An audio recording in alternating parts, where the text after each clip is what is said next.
Hola queridos amigos, nuevamente con ustedes, su doctor Maximiliano, el médico que ha trabajado en los campos de la costa, los Andes, la Amazonía y que hoy día les va a hablar acerca de lo que está pasando en Ecuador en esta semana. En esta semana estamos viviendo todo lo que es el drama de la Corte Suprema de Justicia de Ecuador y del Poder Judicial. El presidente de la Corte Suprema de Justicia ha renunciado. El otro, el presidente también de la Corte Suprema, que ahí no se entiende cómo es esta vaina, pero también está ahorita siendo enjuiciado porque este tal señor Godoy su mujer ha sido abogada de narcos.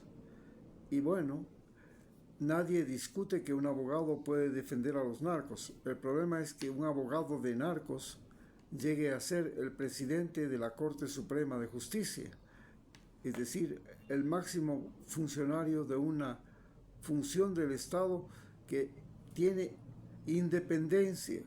Es más, los funcionarios de la Corte Suprema de Justicia en el Ecuador, a diferencia de lo que está pasando ahora en México, no son electos por voto popular, sino que hay un colegio, hay una función judicial donde empiezan los abogados como fiscales, luego pasan a jueces, luego pasan a jueces de las cortes provinciales, luego a jueces de las cortes nacionales, y esta carrera es la que finalmente les permite llegar a ser el máximo funcionario de la corte. Pero se supone que en esos funcionarios, de acuerdo con la Constitución del 2008, no, el juez de la Corte no tiene por qué ser nombrado por el presidente ni por el Parlamento ni nada de eso, sino que como es una función independiente, hay un Consejo de Participación Ciudadana que es la que propone los candidatos para ser presidentes de las Cortes de Justicia y especialmente la Corte Suprema de Justicia y de la Corte Constitucional, por ejemplo. Entonces, tenemos que entender lo que hemos vivido en Ecuador con la justicia, porque Ecuador es desde hace décadas, no digo, podría diríamos siglos, el país más corrupto, más injusto de todo el continente americano. Se decía que la policía más corrupta del mundo era la policía mexicana, o por lo menos de América, que el ejército más corrupto de América era el ejército colombiano, y que la justicia más corrupta de América era la justicia ecuatoriana. ¿Cómo llegamos a este punto? Al punto en que la justicia de Ecuador está directamente relacionada con los narcos, pero además ha estado toda la vida relacionada con los terratenientes, con los banqueros, con los dueños de las grandes plantaciones, los exportadores, y ha estado relacionada también con las empresas transnacionales. Para entender esto tenemos que irnos a la época de la colonia. Recordemos que nosotros fuimos parte del Imperio Español, éramos la Real Audiencia de Quito, una área enorme territorialmente hablando en Sudamérica, que empezaba en el Pacífico y terminaba en el Atlántico siguiendo el curso del río Amazonas. Y en esta enorme área territorial que iba desde los Andes a las montañas y de las montañas a la selva, nosotros tuvimos que vivir lo que fue ser colonia del Imperio Español. Las leyes y las autoridades eran nombradas por el rey de España y eran hechas en España, y eso fue lo que causó, lo que motivó a que en esta sociedad que estaba dividida entre españoles, o sea, chapetones, los que habían nacido en España, los criollos, que eran los ricos, hijos de los españoles o gente que se había enriquecido, y los peones o siervos, que eran en su mayoría indígenas.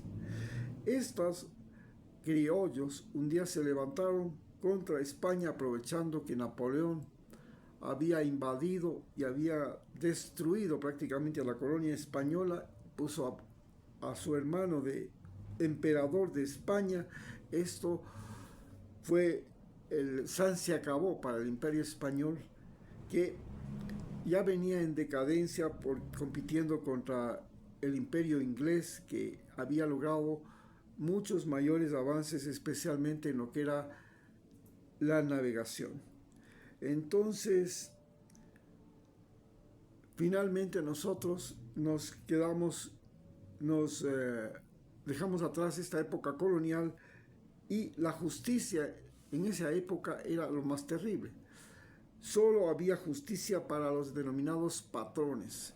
Los indios no tenían ningún derecho, ni siquiera sabían leer y escribir, no tenían derechos de propiedad.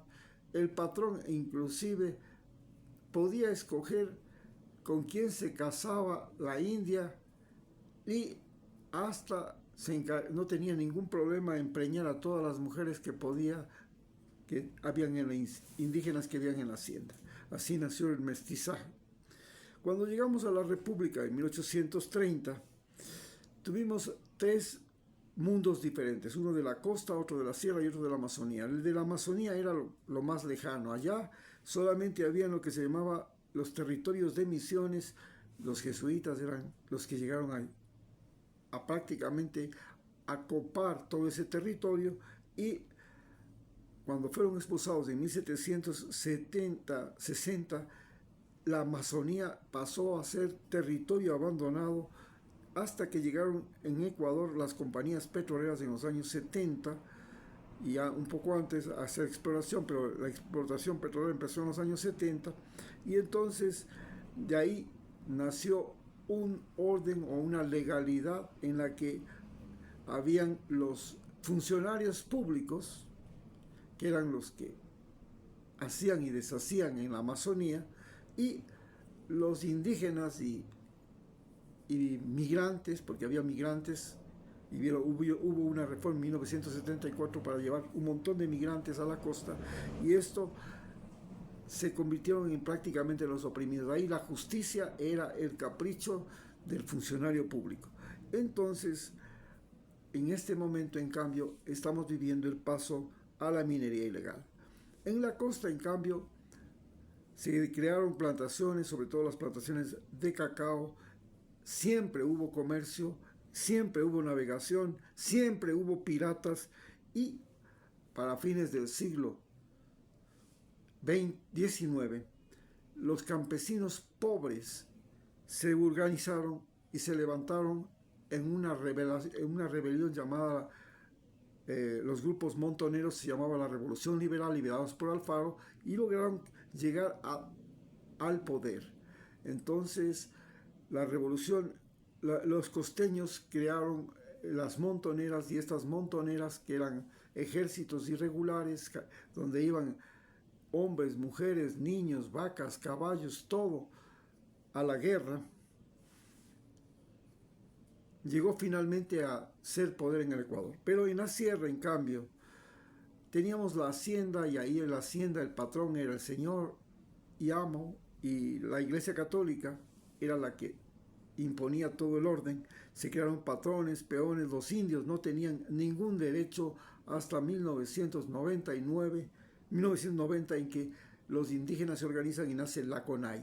Desde ese momento, los indígenas, los estudiantes, y se crea una nueva jurisprudencia.